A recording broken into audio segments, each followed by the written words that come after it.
Oke, selamat sore. Ini udah ya.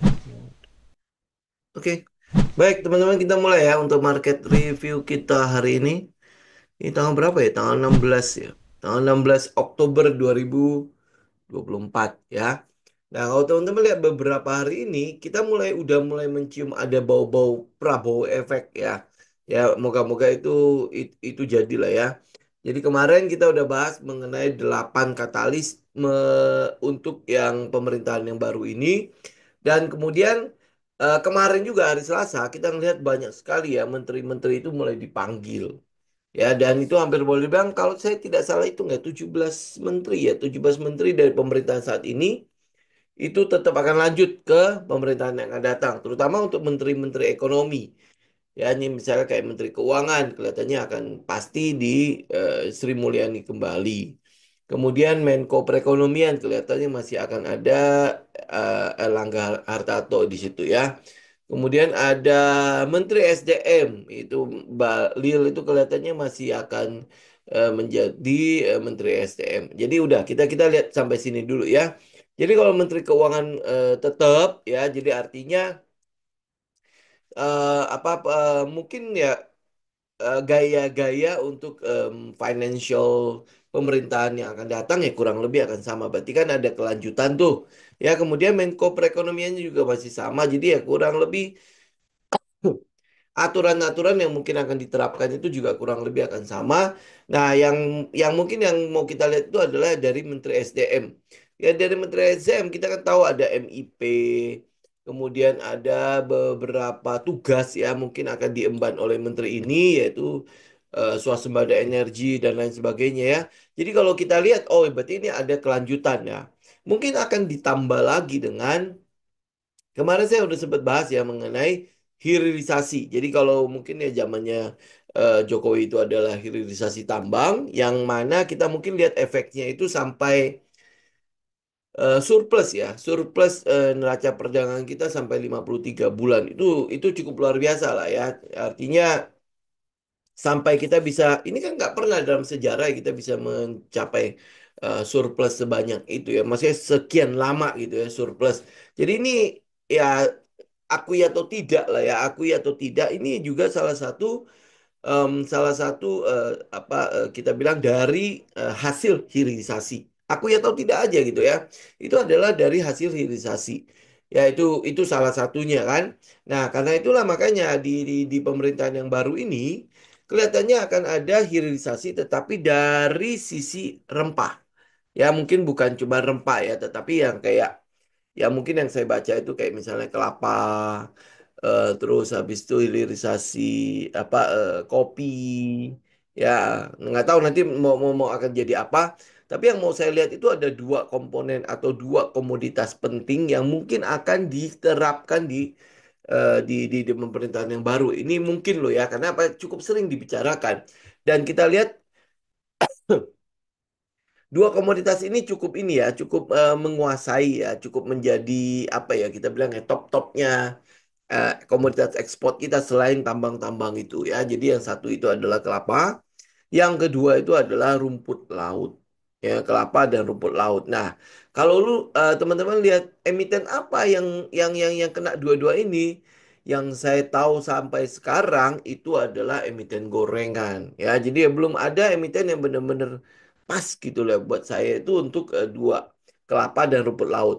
Ya, lu mau kalau lihat kelapa itu IPPE ya kalau saya tidak salah, sama satu lagi adalah agar untuk rumput laut ya. Nah, ini dua saham ini ya cukup menjadi saham gorengan lah ya. Jadi nggak bisa kita apa-apakan gitu karena itu saham gorengan ya. Artinya kalau lu lihat hierarki atau framework trading kita itu udah nggak masuk ya. Mungkin katalisnya oke ada, tetapi masuk ke fundamental nggak kena, apalagi nanti masuk ke technical ya, itu udah nggak kena. Nah begitu udah masuk itu semua, ya lu kalau mau sampai ke risk management dan money management ya udah lebih nggak kena lagi kan. Jadi akhirnya kita nggak mungkin belum bermain ke situ lah ya. Mungkin nanti kita akan lihat ada titik lebih lebih terang nggak ya untuk dua hal ini. Jadi karena itulah kita nggak bisa melakukan price in untuk apa-apa buat hilirisasi yang mungkin nanti akan diterapkan. Tetapi ada misalnya kalau dia mau hilirisasi coklat, kita mungkin punya co co ya, CO ya. Tapi itu juga balik lagi itu juga salah satu sifatnya juga cukup gorengan. Kemudian habis itu kopi ya, memang ada kopi juga kan. Tapi ya balik lagi ya itu hampir boleh dibilang saham-saham yang bersifat yang rempah-rempah ini, yang berhubungan dengan komoditas-komoditas pertanian itu ya, itu tidak terlalu bagus untuk diperhatikan saat ini. Ya, walaupun katalisnya itu sangat-sangat kuat sekali menuju ke arah situ, tetapi buat kita ya nggak cocok aturannya. Jadi contoh teman-teman lihat IPPE ya. Ini saya cuman mention saja ya, tetapi bukanlah untuk dimasuki. Teman-teman bisa lihat ini pakai weekly aja deh. Nah, lu bisa lihat ya. Itu kurang lebih pergerakannya begitu. Ya, jadi habis naik kemudian bang turun ya sampai ini kan berarti udah di bawah gocap ya, udah masuk ke eh, papan pemantauan khusus kan. Ya, jadi ini udah di dalam situ. Jadi ya memang oke lah, memang sesuai gitu ya. Tapi katalis memang ada ya, tetapi ini ya masih sifatnya gorengan itu pasti cukup dari risk management udah pasti sangat beresiko ya. Jadi cuman mention aja, bukan ajakan untuk ngapa-ngapain ya. Ya, kemudian habis itu teman-teman lihat agar. Ya agar, ini agar nih. Ya kemarin kan sempat, bang, bang, bang, bang, bang. Ya memang kalau dari volume segala macam itu cocok, ya kelar gitu. Ya memang keren gitu. Ya, tetapi kalau kita lihat dari fundamental, dari sisi fundamental, teknikalnya oke lah, teknikalnya cakep lah ya. Jadi maksudnya masih masih bisa kita tolerir lah untuk price actions-nya kan. Tetapi kalau kita lihat ke sisi fundamental, ya itu kan pendapatannya turun naik, turun naik, turun naik begitu ya. Nah, cuman memang potensi cukup besar. Jadi kalau sampai pemerintah itu menaruh perhatian pada komoditas-komoditas ini, ya memang akan berdampak pada saham-saham seperti ini ya. Ya, jadi ini mungkin yang kita lihat ya. Tetapi ini ya balik lagi, kalau dari sisi fundamental ini tidak bagus. Ya, walau ya kalau teman-teman makanya ini saya lempar, siapa tahu gitu ya teman-teman dari 1.000 saham itu teman-teman mungkin mendapatkan oh ini loh emiten yang berhubungan dengan kelapa, yang berhubungan dengan rumput laut ya teman-teman mungkin dapat dapat emiten yang lebih bagus dengan fundamental yang lebih cocok gitu ya dengan frameworknya kita. Ya mungkin kita bisa saling diskusi untuk ke arah situ ya. Oke, jadi ini adalah katalis yang mungkin yang apa yang sedang saya perhatikan ya. Selain ya saham-saham yang sudah ada. Nah, mengenai saham-saham yang sudah ada, kan gini ya, ada beberapa yang DM gitu ya. Ini udah sekian gitu ya, udah sekian. Apakah udah boleh keluar? Teman-teman harus tahu ya, kita untuk mendapatkan sebuah trend di stage 2 atau di markup ya, itu itu cukup repot ya maksudnya cukup susah kan bener ya cukup susah tapi begitu teman-teman udah dapetin trennya teman-teman bisa mengkeep itu atau menghold itu sampai stage tiganya nongol nah selama stage 3 nya belum nongol ya sudah teman-teman bisa ikutin itu dengan tenang-tenang saja gitu ya kecuali dia sudah mengenai aturannya kita apa kalau dia ada di daerah stage 2 ya lu ada EMA 50 di situ untuk trailing stop ya untuk trailing stop ya atau kalau teman-teman dia selama dia masih belum sampai ke set 3 lu masih hold ya nggak masalah juga gitu ya artinya secara money management dan risk management lu udah tahu resikonya kan jadi gue bisa hold ya sampai dia jadi ambil contoh lah ya ambil contoh misalnya kayak JPFA JPFA, kenapa kita keluar kemarin? Karena dia break dari EMA 50. Ya, dia breakdown dari EMA 50, jadi artinya itu sudah menjadi sebuah sinyal untuk kita keluar. Nah, kita bisa masuk lagi ya. Sebenarnya kita bisa masuk ya. Ini kan saya udah tandai di kotak merah itu. Ya, kebetulan kotak merah itu ya itu adalah daerah yang kita udah tahu ya bahwa kondisi supportnya ada support yang kuat di situ ada support resistennya secara horizontal kemudian di situ ada MA 200 gitu ya. Jadi ya itu merupakan support dan resistance yang kuat. Oke. Ya, kemudian kalau lu lihat ke sebelah kiri, maka lu akan menemukan di situ ada namanya supply demand area supply dan demand. Ya, ini kalau saya buang ini kotak merah, kalau teman-teman cuma mengambil supply dan demand-nya, nah ini adalah daerah supply dan demand. Ya, di kotak biru itu. Oke. Jadi kalau dia balik, kemudian habis itu dapat sentimen dividends, ya itu sangat-sangat wajar ya. Jadi akhirnya dia bergerak kembali. Jadi kalau lu mau masuk ke area sini gimana? Bukan buat ngejar dividends tuh ya. Kalau teman-teman mau masuk kembali ke JPFA, lu tinggal tunggu dia pullback ke arah trendline. Ya, kalau dia bisa pullback ke arah kotak biru itu lagi ya lebih baik lagi.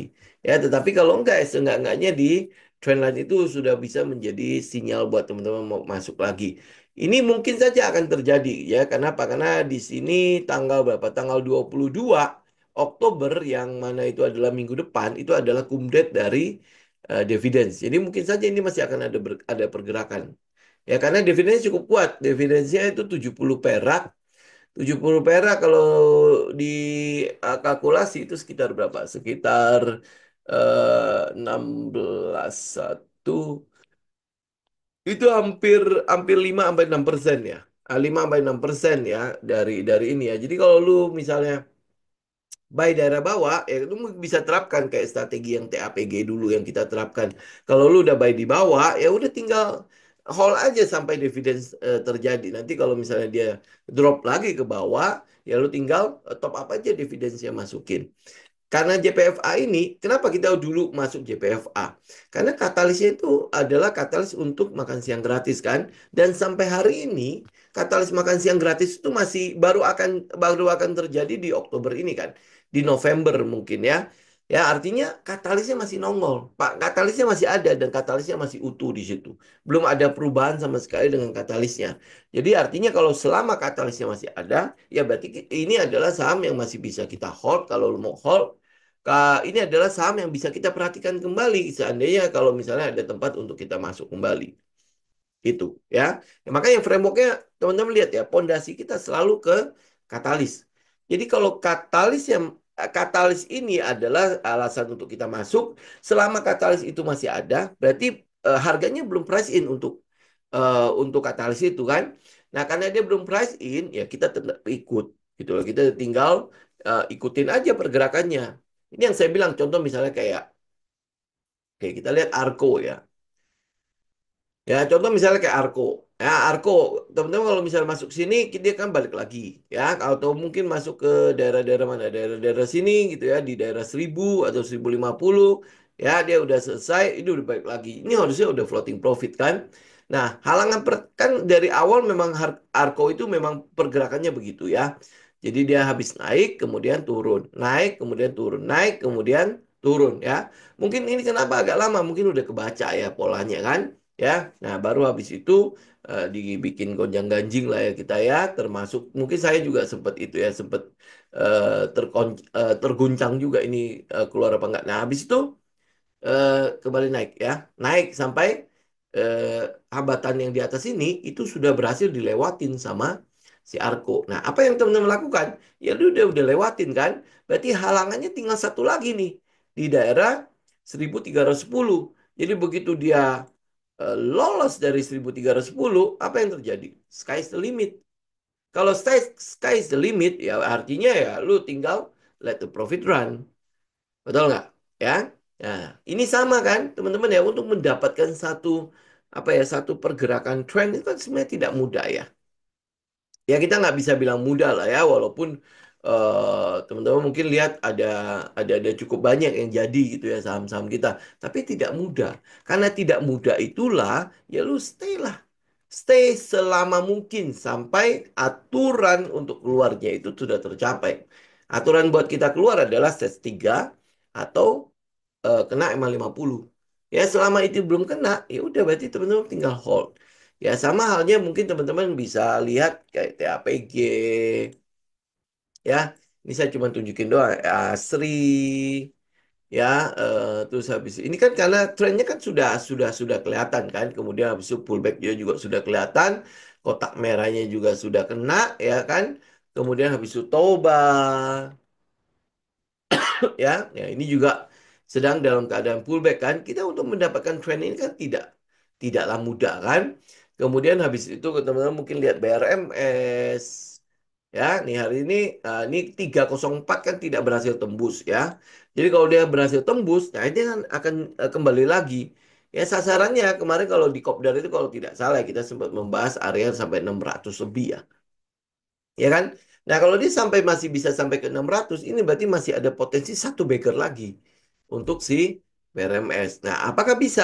Nah, ini yang teman-teman lihat. Katalisnya apa? Katalisnya udah belum? Nah, kita sudah mulai melihat bahwa sudah mulai ada pernyataan-pernyataan dari manajemen. Kemudian sebentar lagi akan ada laporan keuangan. Jadi katalisnya pasti akan terus ya, terus mengejar ke arah situ. Jadi ya artinya kalau memang teman-teman udah punya ini ya udah tinggal hold aja gitu karena tidak mudah kan untuk mendapatkan seperti ini. Ada beberapa yang masih kita tunggu misalnya untuk properti ya, misalnya kayak CTRA. Ya, CTRA kita masih tunggu. Ini kan masih jalan di tempat kan. Kita masih tunggu. Katalisnya kan udah semakin menguat kan. Penghapusan loh. Ini bukan apa namanya? Bukan kalau yang pada pemerintahan Jokowi kan itu dihapuskan sampai tanggal tertentu gitu kan, ya sampai Desember 2024 ini.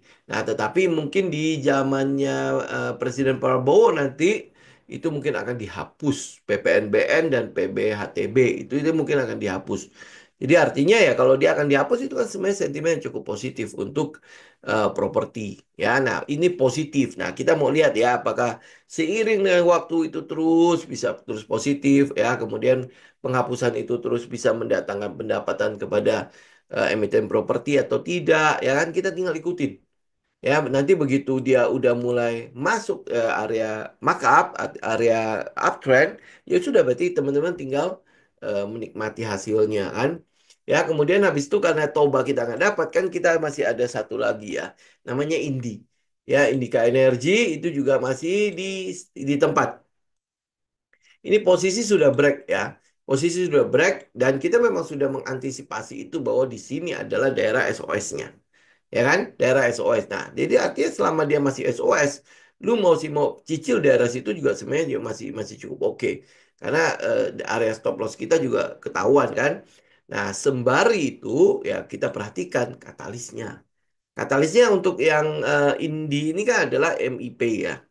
Ya, MIP itu adalah semacam apa pungutan ya, pungutan untuk kalau teman-teman kalau perusahaan itu melakukan ekspor ya maka akan ada pungutan untuk menyeimbangkan mereka yang tidak ekspor ya atau pasar lokal sehingga ada pungutan yang dilakukan oleh pemerintah kepada mereka yang ekspor ya. Dan sedangkan kalau mereka yang lokal ya karena mereka mencukupkan DMO dan dia memang beredarnya lokal ya itu makanya potongan ini akan menguntungkan untuk mereka yang mendistribusikan batu baranya di lokal.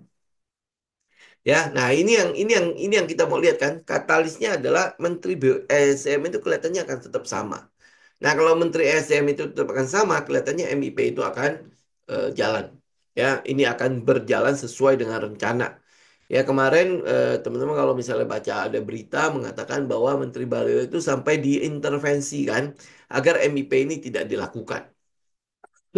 Ya, mungkin ya itu merugikan untuk Taipan-Taipan yang lain gitulah ya. Ya, tetapi itu kalau diberlakukan, maka kita tahu ada tiga. Ya ada tiga ya, mungkin ada empat atau tiga lah ya. Yang tiga yang saya tahu ya, pertama adalah Indi, PTBA dan Bumi. Ya kabarnya ada satu lagi, tapi saya nggak tahu yang satunya lagi itu enggak. Ya, nah karena PTBA itu adalah BUMN kita nggak transaksikan, Bumi itu masih identik dengan si Bakri kita nggak transaksikan, maka pilihan kita jatuh pada Indi. Ya, ini ya kurang lebih ya. Jadi kalau teman-teman mau lihat ini yang apa kan ada yang nanya tuh apa yang masih masih menunggu yang bisa kita tebengin untuk naik itu kan ada kan ya. Nah, ini salah satunya. Dia masih menunggu Ya kan menunggu ya karena katalisnya kan belum nongol, belum diketok palu. Nah, kalau nanti dia udah ketok palu, lu baru kejar ya mungkin dia udah price in malah. Ya, bisa jadi seperti itu. Jadi yang kita mau lihat itu ya itu nunggu ngebreak ini. Ya, ngebreak 1800, 1850 begitu dia break itu. Nah, itu nanti kita mungkin akan lihat ada daerah stage 2 lagi akan terjadi. Begitu dia stage 2 saya udah tinggal hold. Ya itu adalah cara kita masuk. Jadi kalau lu masuk untuk indie ada masuk pertama di daerah sini di daerah 1300. Kemudian habis itu di LPS sempat pullback ya ke daerah 1300. Terus di LPS di sini di sekitar EMA 200, EMA 20 dan EMA 50 di daerah situ itu adalah cicilan lu yang ya selanjutnya. Kemudian ini adalah daerah SOS setelah dia break daerah ini sideways. Setelah dia break ini adalah daerah SOS. Nah, ini daerah SOS ini adalah daerah cicilan terakhir. Ya, ini kalau kalau kalau metodenya kita loh ya, ini adalah cicilan terakhir. Nah, next kalau dia sampai sudah jalan di daerah ses 2 itu udah tidak ada area buat kita cicil lagi. Yang kita lakukan adalah kita ikutin trennya sampai dia patah. Let the profit run. Gitu ya, ini kurang lebih ya. Karena teman bisa lihat kan ini adalah stage satunya. Kemudian habis itu dia sempat spring ya V-shape kemudian hold. Ya hold. Jadi ini udah fase D kan. Ya, dia kalau teman-teman yang datang di Kopdar kemarin harusnya udah mulai nge lah ya. Ini adalah daerah diakumulasi, kemudian habis itu ini adalah minor uptrend. Ya, ini adalah fase-fase D dan nanti sebentar lagi akan ke E terus stage 2. Ya, ini ya. Jadi teman bisa lihat perbedaannya lah ya. Sebelumnya sama dia udah mulai berakhir trend. Makanya di sinilah kita melakukan cicilan. Oke? Ya, kemudian next habis itu apa Wave. Oh ya. Goto misalnya. Ya, kalau Goto kita udah bilang ya, ini kalau saya cuma membahas aja ya, ada satu area itu yang menjadi area yang kuat yang harus ditembus oleh si Gotonya. Ya, area itu area mana? Areanya itu adalah 70 sampai 76. Ya, belum pernah saya geser ini 70 sampai 76. Kenapa kita bilang itu adalah area yang kuat? Satu di situ ada trendline, kemudian habis itu support resistennya di daerah situ, makanya dibikin kotak merahnya ya. Kemudian area tersebut itu ada EMA 200-nya juga di situ. Jadi buat kita itu udah komplit dan itu cukup kuat ya. Nah, ini yang sekarang yang baru di break itu adalah trendline. Yang baru berhasil di break itu adalah trendline. Oke. Nah, ya trendline teman-teman bisa lihat ya dia kena kemana? Kena ke EMA 200. Begitu udah kena EMA 200 itu sangat mungkin masih akan ada pullback-nya. Ya, masih akan ada pullback karena ini plafon. Ini adalah daerah kuatnya. Karena itulah makanya saya mau lihat Goto itu di atas 76. Begitu dia di atas 76, itu akan jauh lebih lancar ya. Jadi ada satu hambatan itu sudah berhasil dilewati dan itu hambatan yang kita bilang apa ya? Yang mengubah Goto itu dari tren sebelumnya kepada tren selanjutnya. Ya, jadi tren sebelumnya itu apa? Kita bilang ini trend sideways ya. Kalau lu lihat dari patokan EMA 200 ini masih trend downtrend ya. Jadi artinya kalau dia break 76 itu sudah terjadi namanya change of character. Change of character dari saham ini. Jadi dari sideways atau dari trend sebelumnya berubah menjadi trend selanjutnya. Oke, jadi trend selanjutnya. Jadi kita nggak akan nunggu sampai dia berubah menjadi trend selanjutnya baru kita masuk. Jadi ini adalah daerah-daerah di mana teman-teman perhatikan 70-76 dia breakout, ini ada peluang untuk dia bergerak lumayan. Ya, nah teman-teman tapi teman-teman harus ingat namanya Goto ya, namanya saham teknologi ini momoknya itu banyak. Ya, momoknya itu banyak. Yang nyangkut di sini juga banyak sekali. Jadi kalau lu mau lihat dia bergerak kenceng, ya memang harus ada likuiditas yang kenceng juga. Harus ada katalis yang kuat sekali. Nah, katalis yang mau kita tunggu dari Goto itu sekali lagi adalah makan siang gratis. Ya, makan siang gratis. Apa hubungannya makan siang gratis sama Goto? Bukan cuma Goto doang, Grab juga akan kena, mungkin Maxim juga akan kena. Terus habis itu InDriver ya juga mungkin akan kena ya. Kita saya nggak tahu lah ya teman-teman yang lain. Tetapi yang mungkin yang saya perhatikan adalah Grab sama Goto. Ya, karena Grab itu tidak ada emitennya di sini, ya sudah kita buang saja.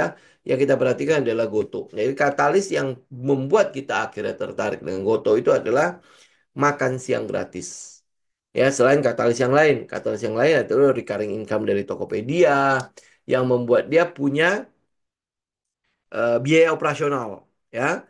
Kemudian yang kedua, katalisnya mengenai manajemennya. Ya, makanya kan saya bilang selama si Patrick Waluyo itu masih di dalam Goto, ya saya juga masih akan stay. Ya. Nah, kalau dia pergi, ya saya pergi juga. Oke. Nah, kemudian yang ketiga adalah soal makan siang gratis.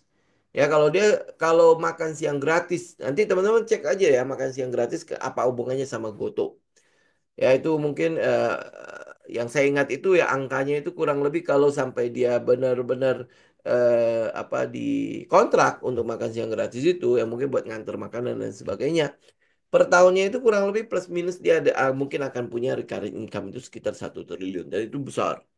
Ya itu besar. Jadi artinya ini katalisnya, ini katalisnya. Ya tentu ya teman-teman juga mesti perhatikan ancamannya.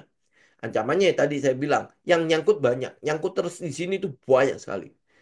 Ya luar biasa banyaknya ya, ya makanya dari itu kenapa ada porsi saham di masyarakat itu sampai di atas 70%, ya 75 kalau nggak salah ya, walaupun dia sedang buyback ya, walaupun dia sudah menghapus bukukan saham treasury ya, tapi tetap saja eh, apa saham beredarnya masih banyak sekali. Nah dengan saham beredar yang sebanyak itu ya tentu untuk melakukan akumulasi tidak mudah.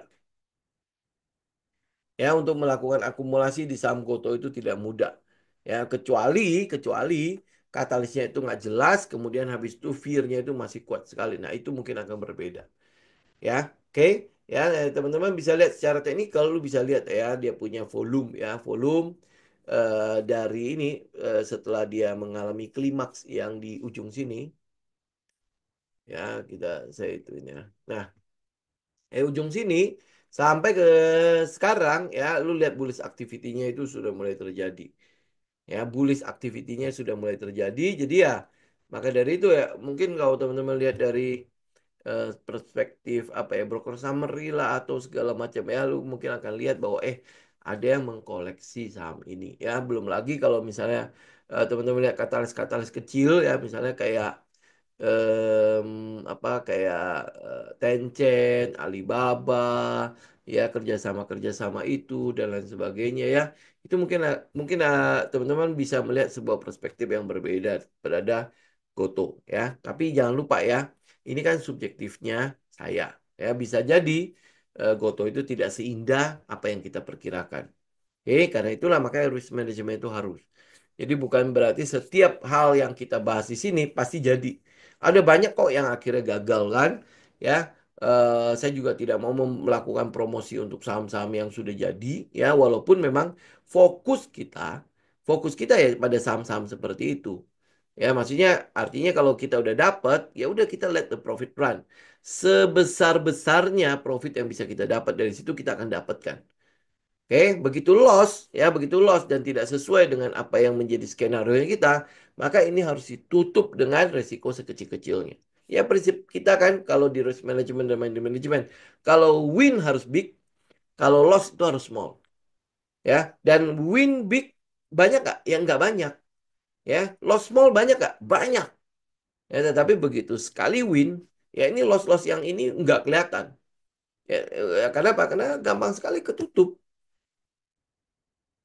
Gitu ya, itu yang harus teman-teman lakukan. Itu makanya risk management, kalau saya bahas mengenai risk management ya ya balik lagi, itu adalah itu adalah senjata kita trader, tetapi tidak banyak orang yang mau menggunakannya.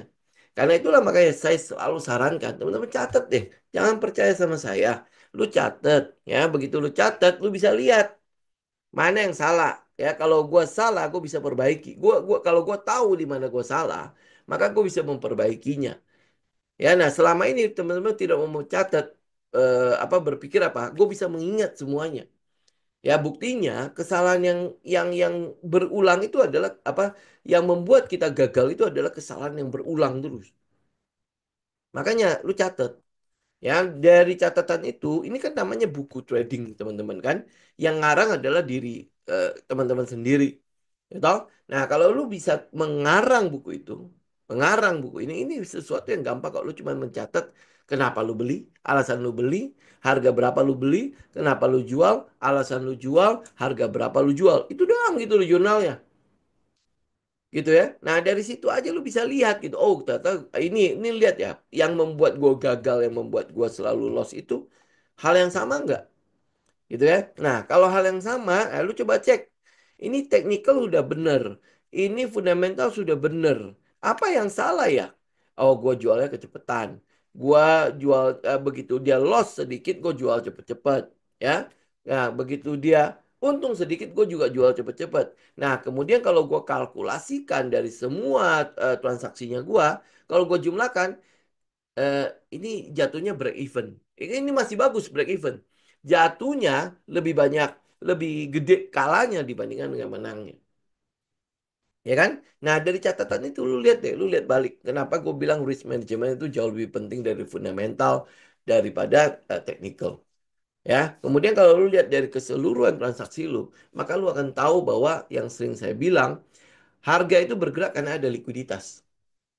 Karena itulah makanya lu harus mencari alasan kenapa likuiditas itu harus masuk ke dalam perusahaan itu. Nah, based on itulah, lu lihat teknikal, lu lihat fundamental, itu akan jauh lebih terang. Gitu ya. Nah, itu mungkin saja kita salah kan? Memahami katalis, memahami sebuah sentimen, kita mungkin saja salah. Nah, disitulah makanya kenapa kita perlu melindungi diri kita dengan risk management. Kalau kita salah gimana? Gitu. Artinya kalau kita salah, maka salahnya harus salah-salah yang kecil. Tapi begitu kita menang, benar, maka itu harusnya menjadi menang yang besar. Gitu ya. Ngomong simpel kan? Benar gak? Karena itulah makanya lu coba 1 bulan saja lu catat. Atau nggak usah 1 bulan deh. 2 minggu saja lu catat. Ya lu mulai mencatat apa sih? Catat itu nggak sampai 5 menit kok. Ya tapi susah banget disuruh melakukan journaling. Ya, tetapi kalau teman-teman bikin toko, bikin bisnis, ya rajin banget mencatat, benar gak? Ya apa bedanya? Lu di sini pakai uang juga lu. Di sana lu menghasilkan uang, di sini juga lu bisa menghasilkan uang. Nah, kalau di sana lu catat agar lu ketahuan bagaimana apakah lu untung atau tidak, di dalam trading juga sama. Apa bedanya? Kan makanya prinsip bisnis itu dipakai. Oh, saya seorang karyawan. Saya bukan bisnismen, saya nggak ngerti dengan begituan. Lu tetap catat kok. Lu ada pembukuan keluarga kan? Ya kan? Ya, di dalam keluarga lu terima gaji, pasti lu bukukan itu. Agar apa? Agar lu tahu kemana habis gaji lu.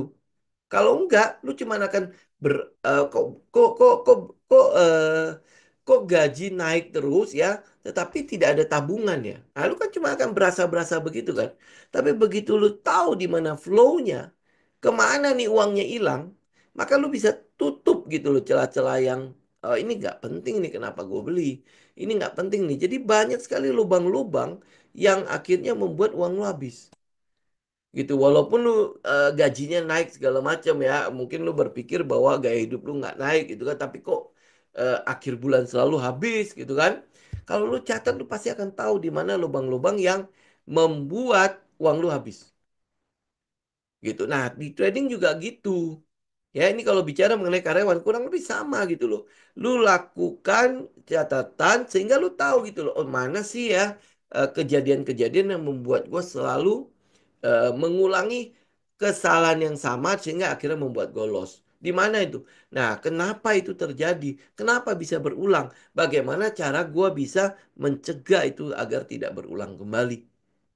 Gitu dengan catatan loh. Sesuatu yang simple, sesuatu yang murah, ya kan?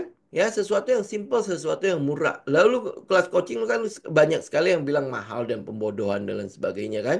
Nah, gue suruh lu mencatat, lu bilang itu apa mentor seperti apa gitu kan, bukannya ngasih dia technical dan lain sebagainya. Lo gue memberikan kepada teman-teman itu esensi sebenarnya belajar trading gitu.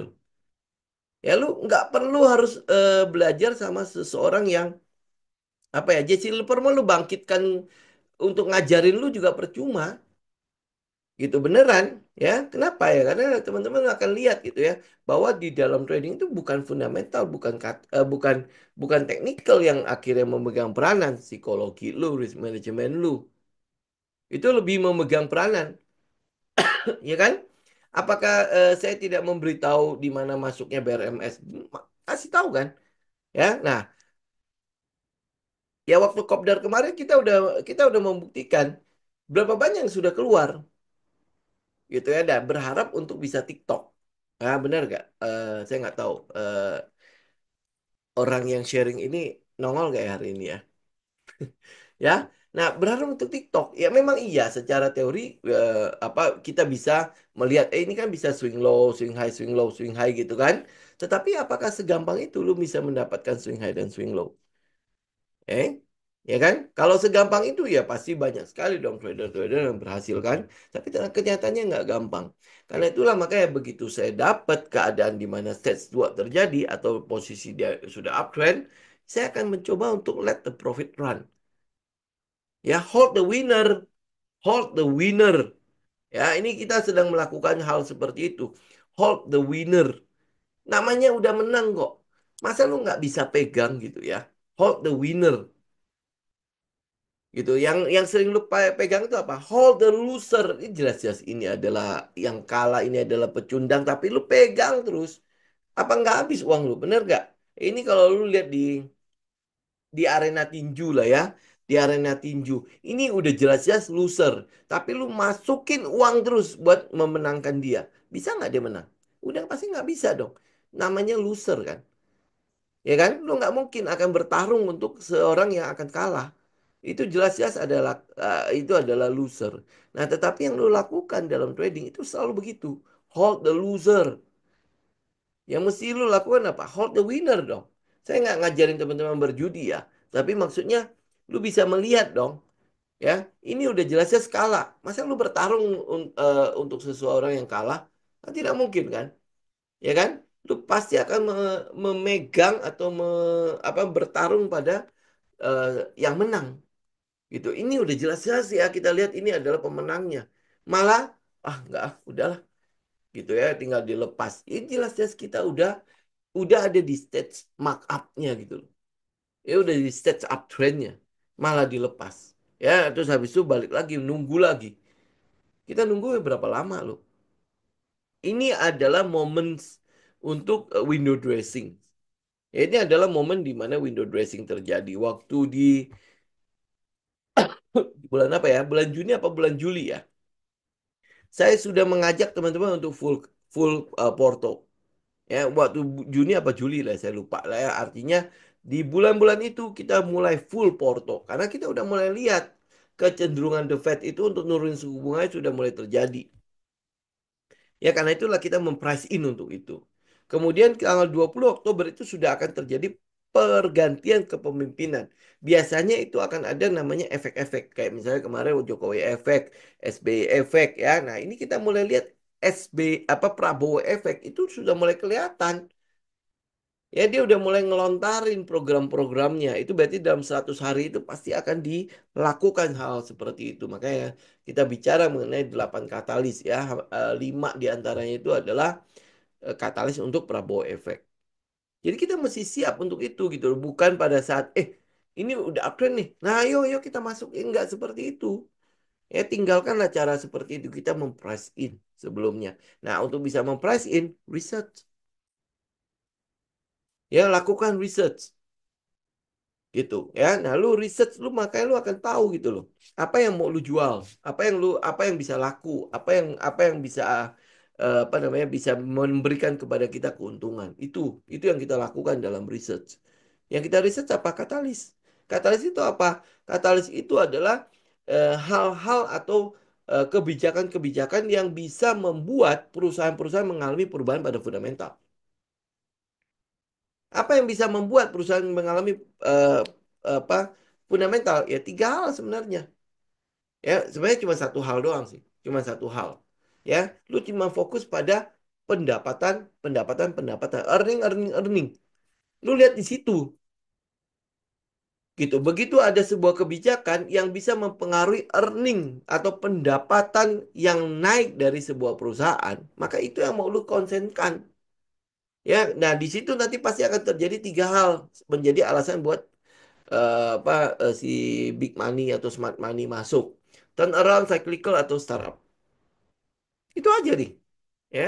Nah, begitu perusahaan dapat income, dapat earning, dapat pendapatan, dapat net profit dan lain sebagainya, apa yang perlu dilakukan oleh perusahaan? Ada empat hal ya, ya, ekspansi, bayar utang, dividends atau corporate actions. Nah, mana yang lu mau? Yang kita akan konsentrasi adalah perusahaan yang mampu melakukan ekspansi. Dari situ harganya bisa naik kelas terus.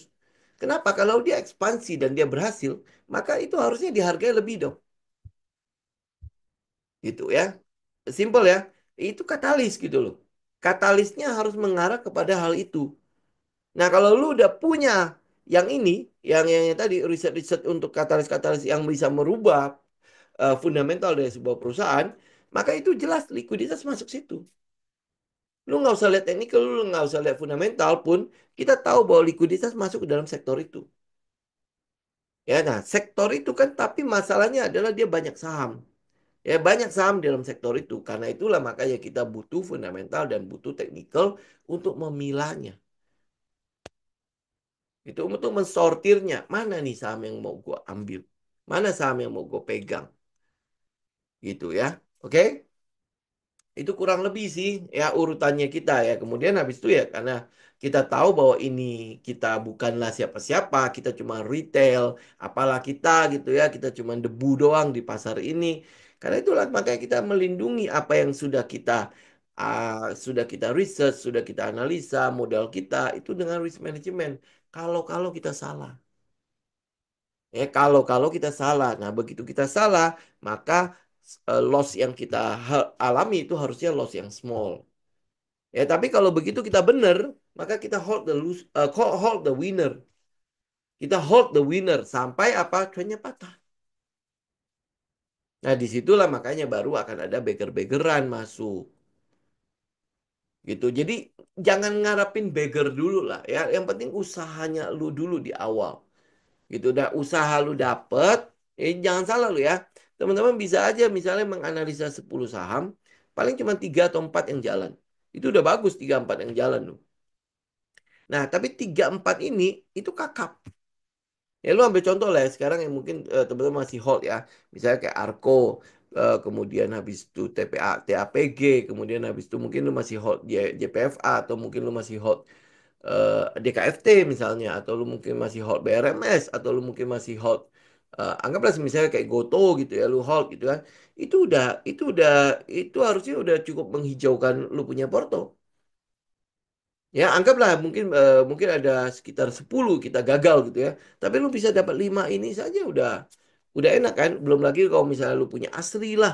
Ya lu nggak ngambil CTRA tapi lu ngambil Asri. Lu nggak ngambil Indi tapi lu ngambilnya Toba. Itu kan berarti kan ya pilihan-pilihan saham lu pas gitu kan. Itu porto lu udah pasti menghijau sekali. Bener gak? Ya, muka muka pasti penuh dengan senyum kan? Gitu kan? Ya. Nah, tetapi untuk bisa mencapai ini, lu butuh kerja, lu butuh kerja gitu loh. Nah, ini adalah hasil dari apa yang sudah lu lakukan. Ya nggak ada namanya apa ya, lu nggak research nggak apa-apa, pokoknya tinggal denger aja, lu habis itu dapat untung. Itu ya ya oke lah lu dapat untung gitu ya.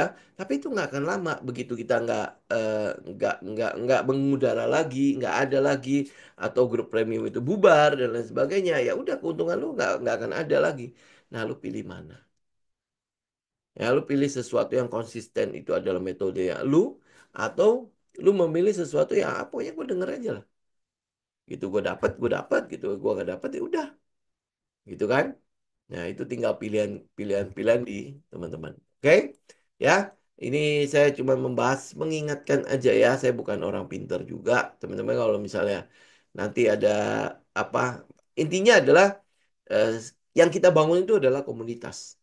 Ya, Karena kita retail tahu sendiri lah datanya sangat terbatas. Nah, dengan data yang sangat terbatas itulah kita butuh apa? Kelompok besar, ya otak-otak atau kepala-kepala yang banyak, sehingga ya kita bisa menyaingi gitu. Seenggak-enggaknya ya ada yang mungkin dengan selintingan itu ayo kita teliti, siapa tahu benar kan, ya. Yang kita butuhkan itu katalis ya. Ya katalis ya, bukan berarti oh cuman dengar nanti PTBA mau digoreng nih sama ini. Saya nggak butuh yang itu, ya. Oke, kita butuhnya katalis. Ya kita butuh katalis ya, kurang lebih bisa A1 gitu ya, lebih baik lagi gitu. Ya. Oke, saya masuk ke pertanyaan ya teman-teman ya. Ini apa? WiFi. Mari kita lihat. Ini WiFi saya nggak tahu ya fundamentalnya segala macam ya Pak ya. Kita lihat, oh ini mah udah kayaknya udah SOS-nya juga udah lewat Pak. Ya bener ya.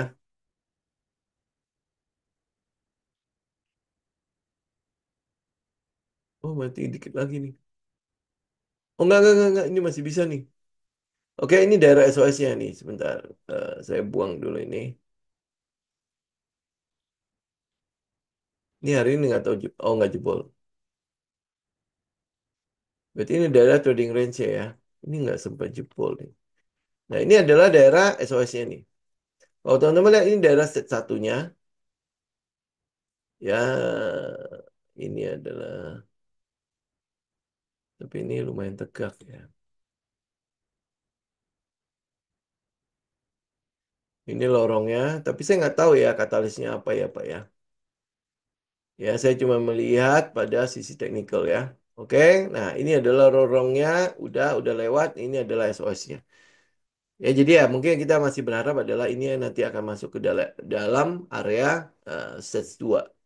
Ya ini sebentar lagi pasti akan masuk ke dalam area stage 2. Cuman ya ini kalau saya tanpa katalis saya mungkin agak-agak susah untuk memegang sebuah saham agak lama ya. Tapi kalau misalnya Pak Kris tahu ya katalisnya apa dan lain sebagainya, teknikalnya sih udah oke Pak. Ya, teknikal udah oke, tinggal kita lengkapi dengan katalisnya segala macam. Nah, selama katalisnya masih utuh di situ, ini sebenarnya udah tinggal dikit lagi nih. Ya kan?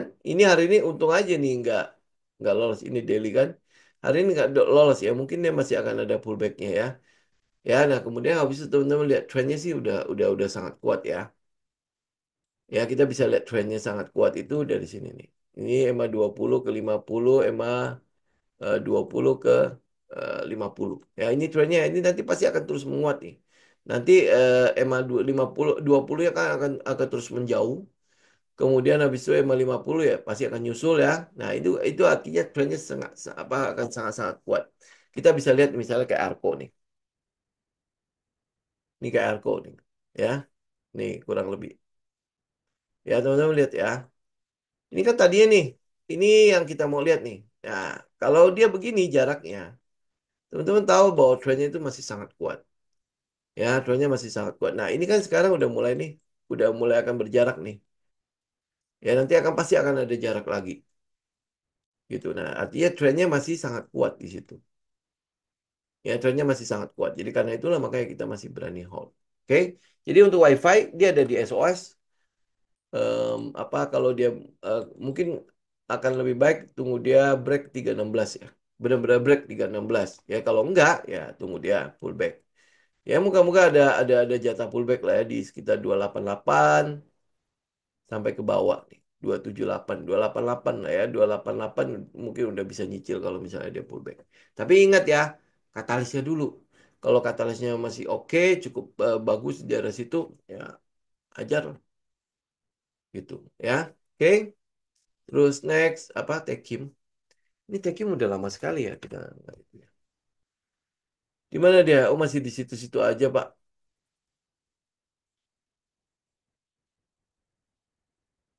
Ya masih di situ-situ aja ya. Oke, ini tunggu dia break aja nih. Oke. Ya ini tunggu dia break aja. Ini ada double top. Nanti pasti dia akan ke sini dulu nih. Ya ini kalau saya lihat skenario-nya ya, cari katalisnya sendiri ya, Pak. Ya ini naik, naik, naik, naik. Nanti ambil ini, nanti ini mungkin dia akan ada swingnya. Ah, baru habis itu naik lagi. Ya, lihat dulu katalisnya. Ya, jadi ini break dulu. Ya, break dulu. Ini kalau saya cuma buat swing doang ya. Karena kita nggak nggak ada ininya. 1/2 di mana. Nah, ya.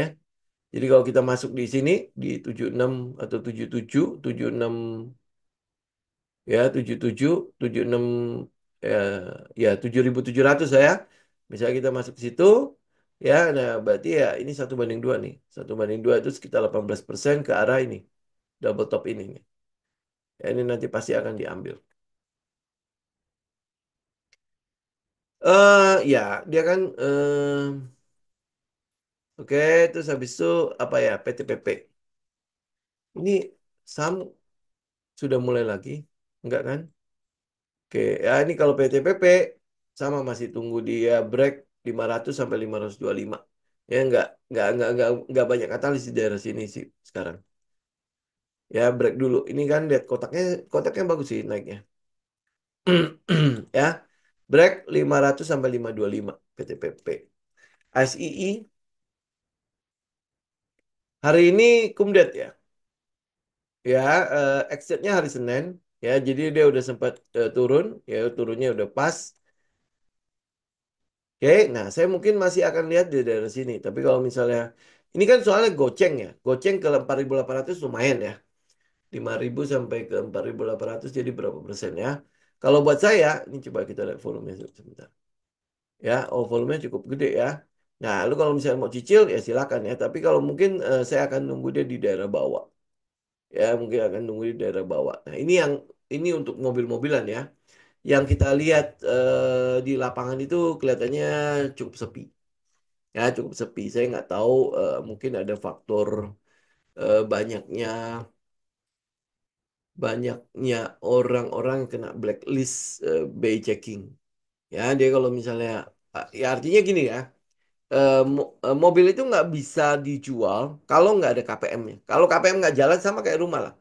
Ya, rumah kalau KPR yang nggak jalan, jangan harap rumah itu terjual. Karena berapa banyak sih orang yang benar-benar punya apa bisa bawa cash dilempar gitu 1 M, 2 M, 3 M gitu langsung beli cash. Ya. Jadi ya kalau lu bisa bisa beli cash begitu ya pasti nanti surat cinta banyak datang ke kita. Ya tahu ya, ngerti ya surat cinta ya. Karena lu beli cash, orang pasti akan cenderung ambil KPR dan lain sebagainya. Nah, kalau lu lihat menengah ke bawah jadi rumah RS atau rumah-rumah yang menengah gitu ya. Itu rata-rata udah pasti KPR.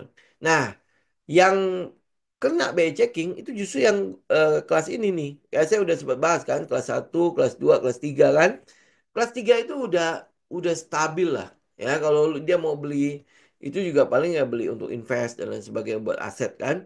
Nah, kalau untuk yang kelas 2 dan kelas 1 itu pasti beli untuk rumah tinggal gitu ya. Menengah mungkin ada lah yang beli untuk rumah kedua gitu ya. Nah, tetapi itu akan lebih cenderung adalah mereka beli untuk yang rumah pertama. Nah, untuk beli rumah pertama, kalau iya mereka punya cash yang benar-benar utuh gitu ya. Kalau dia punya cash yang benar-benar utuh, nggak mungkin dia kena BI checking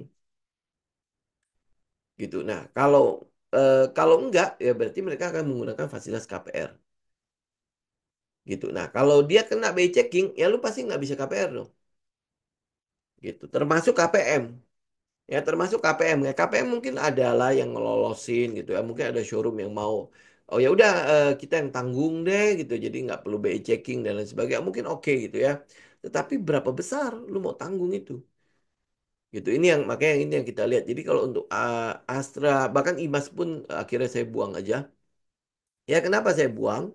Ya karena apa ya buat saya eh, pinjol itu dan pay later itu merupakan momok untuk eh, apa saham-saham mobil. Itu belum lagi kemarin kita lihat kan bagaimana anjloknya penjualan mobil. Itu jadi ya udah nanti aja baru kita ambil deh. Itu ya. Oke. Unilever kayaknya belum belum jadi-jadi juga ya Pak ya. Kita mau tungguin ini nggak kelar-kelar ya. Ini harusnya sih belum ya Pak. Eh, Oke. Belum kelar, Pak. Ya, lihat aja nih kan dia masih turun nih. Ya, belum kelar, Pak. Ya, udah kita tungguin aja dulu lah. Ini ke base-nya juga akhirnya nggak jadi-jadi. Base-nya, ini kan harusnya klimaks sih. Ini harusnya klimaks. Ayo, mana sih? Nih, ini harusnya kan klimaksnya. Kemudian habis itu kita maunya adalah ini dia spring kan, tapi ini kan nggak spring nih. Kalau dia nggak spring udah nanti aja Pak. Ya tunggu nanti lagi. Nah kemudian ini saya buang dulu ini ya. Coba lihat teman-teman ya. Ya jarak antara EMA-nya ini 200 ke 50, terus habis itu 50 ke 200. Ini masih berarti masih ada strong uh, downtrend kan. Ya kalau dia masih strong downtrend, kita jangan ambil dulu nanti aja. Kita ngambilnya kapan? Ya lu tunggu aja dia bersatu. Ya masih ingat kan? Tunggu aja dia bersatu, tiga EMA itu jadi bersatu. Nah, itu ya apalagi dia eh, di daerah sideways ya, itu akan jauh lebih ini, jauh lebih baik lah, jauh lebih senang lah kita melihat yang bersatu-bersatu itu. Lu coba cek deh saham-saham yang sebelumnya, kayak misalnya saham-saham yang sebelum dia dia jadi itu seperti apa tuh EMA-nya. Nah, itu kita mau lihat yang kayak gitu, ya. Oke, terus MLPL nggak usah ditradingkan. Ya, tidak usah ditradingkan, tidak usah dilihat, tidak usah dilirik sama sekali. Ya, nggak usah dicocok-cocokin apapun. Gitu ya, MLPL. Udah selesai. Jadi, Bu Santi sama Pak Abi, lupakan aja udah. Gitu ya. Terus mau sebagus apapun dia, saya juga nggak akan lirik. Gitu ya. Oke, nah Sido. Ini Sido ya, ini kotaknya kayak masih utuh ya. Kalau teman-teman lihat kotaknya, ini sebenarnya udah daerah yang kita boleh beli, ya kita boleh buy ya. Tapi ini ingat ya teman-teman ya, kita cuma lihat dia setelah naik kemudian swing low, ya swing low. Nah ini udah sampai ke daerah swing low kita, di mana di daerah 665 sampai 635, oke? Ya, tapi ingat dulu ya, ini kita balik dulu nih sebelumnya nih, karena kan dulu kita punya nih Sido kan. Jadi Sido itu kita beli di mana ya Sido ya? Benar ya masih daerah sini ya.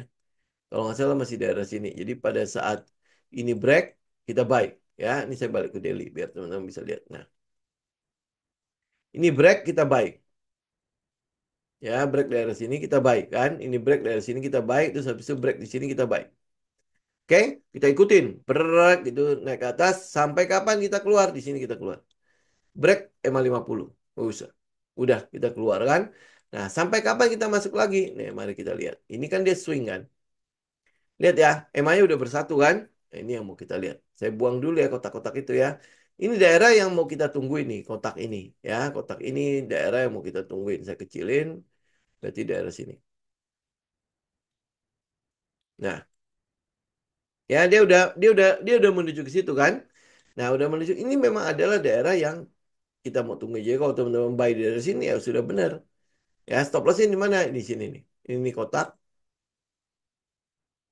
Ya, ini kotak. Nah, berarti stop lossnya daerah bawah sini. Ya, jadi kalau dia turun, ini SL-nya. Ini SL-nya daerah situ. Oke. Nah, kalau dia nggak kena SL, berarti dia potensi untuk naik kembali ke atas. Gitu. Ya, ini Sido ya. Jadi artinya ya mungkin katalisnya masih seperti apa dan lain sebagainya. Teman-teman cek ya. Kalau lu mau pakai price action, nah ini trendline. Lalu tinggal tunggu dia break trendline. Break trendline-nya berapa? 680 atau 700. Ya, daerah situ. Gitu ya break trend line, nah terus habis itu lu tinggal ikut. Nah apakah Sido itu salah satu yang kena dampak atau enggak ya, lu cek lah ya katalisnya ya, karena saya enggak, mungkin untuk farmasi kita lebih ke arah kosmetik dibandingkan dengan obat ya. Sido punya enggak kosmetik ya, waktu itu kan kita bahasnya adalah TSPC, satu lagi apa ya, saya lupa ya, kosmetik apa ya, TSPC sama satu lagi apa gitu. Oke, terus habis itu apa lagi ya, ABMN. Ini saham apa ya? Saham batu bara kan ya? Kayaknya salah nih Pak. Bukan ABMM MN nih. Saya lupa. Ini saham itu kan saham batu bara ABMM ya. Oke, ya ini. Ini apa yang mau dilihat? Ya, ini kemarin kan kita tahu dia adalah volatility contraction pattern. Ya, contraction pattern. Kemudian habis itu dia kalau break, ini adalah targetnya. Ya, 6.100. Ternyata dia cuma sampai ke mana? Ke 5.800 toh. Ya, ini targetnya. Ya, cuman dia sampai ke 5.800 toh. Habis itu dia turun. Udah. Itu ABMM. Ya, jadi makanya kalau teman-teman mau batu bara, ya masih ada Indi yang nungguin. Nggak usah cari yang beginilah. Gitu ya, ini lihat targetnya juga masih belum capai, memang ada di daerah 6.100. Ini dia pullback. Ya kalau lu secara teknikal, ini sebenarnya udah boleh lu ambil. Ya nanti ya, targetnya di situ. Jadi artinya dia naik, kemudian dia pullback, ya kemudian habis itu dia akan ngincar lagi sampai ke 6.100. Ini oke, oke, oke buat teman-teman ambil gitu. Tapi ya kalau misalnya ini karena ini kan bukan setup saya ya. Ini kita bilang namanya volatility contraction pattern ya. Kalau saya mungkin akan jauh lebih senang pakai Wyckoff dibandingkan dengan VCP. Dulu saya pakai dulu saya pakai tapi ya itu apa ya apa banyak banyak sekali kita akhirnya nggak bisa masuk gitu kan. Kenapa? Karena kita nggak tahu kapan dia berakhirnya VCP itu. Ya tahu-taunya bang gitu. Nah kalau lu apa meledak begitu, kan lu nggak mungkin masuk kan dia meledaknya begitu kencengnya.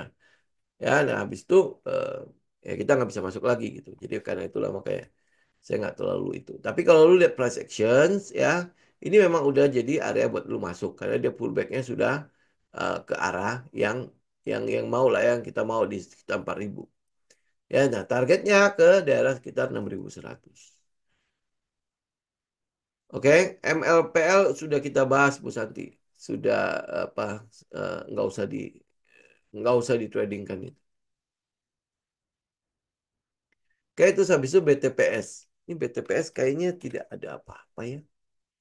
Benar nggak? Iya, betul ya. Nggak ada apa-apa. Ini tidak ada apa-apa di situ. Nggak ada yang bisa kita bahas juga. Eh, ya, jadi saya lewatin aja ya. Terus habis itu MDKA kita mau lihat apa yang ada di sini. MDKA juga sama, masih di daerah situ juga, daerah bawah ya, belum ada breaknya. Tapi kalau lihat ini apakah ini di daerah ujung, mungkin saja dia di daerah ujung. Ya, cuma ini butuh konfirmasi ya, karena MDKA itu saya tidak melihat terlalu banyak katalis di MDKA. Ya, karena itulah makanya lebih baik daripada MDKA, ya makanya kita fokus di BRMS kan. Kalau lu udah punya barang lah ya, kalau nggak punya barang ya, lu lihat inilah. Ya, ini mungkin ini apa? Kalau lu lihat ya, ini up-nya kan, kemudian di situ masih ada gapnya. Nah, itu lebih gampang kan untuk tunggu dia tutup gap aja. Ini pullback, yes pullback. Ini lihat volumenya kan turun kan. Ya ini jelas pullback. Ya lebih baik tunggu dia tutup gap. Ini udah ada gap yang kebuka. Nah saya kadang saya tidak terlalu senang dengan yang begini-gini. Ya dia ada buka gap. Ya biasanya pergerakannya terlalu buru-buru. Ya akhirnya turunnya juga buru-buru. Ini 90 derajat kan. Teng gitu. Nanti turunnya pasti ke daerah situ lagi nih. 2340 sampai 70. Ya, oke. Oke, kayaknya saya nggak bisa semuanya nih. Mana yang kita mau ambil ya? Elsa deh ya. Oke, terakhir Elsa ya. Oke, mari kita lihat Elsa ada apa? Oh, Elsa masih daerah situ, Bu. Jadi kalau lu punya barang, lu tinggal hold. Kalau lu belum punya barang, lu tunggu dia break. Ini daerah SOS-nya kan? Ya, pakai weekly aja. Oh, bukan SOS ini mah. Masih di daerah situ. Oke, ini sempat break. Ambil bawah aja.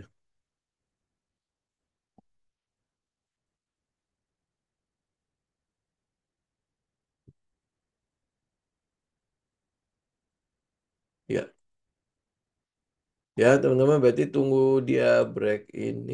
Ini untuk Elsa ya. Elsa, teman-teman tunggu dia break.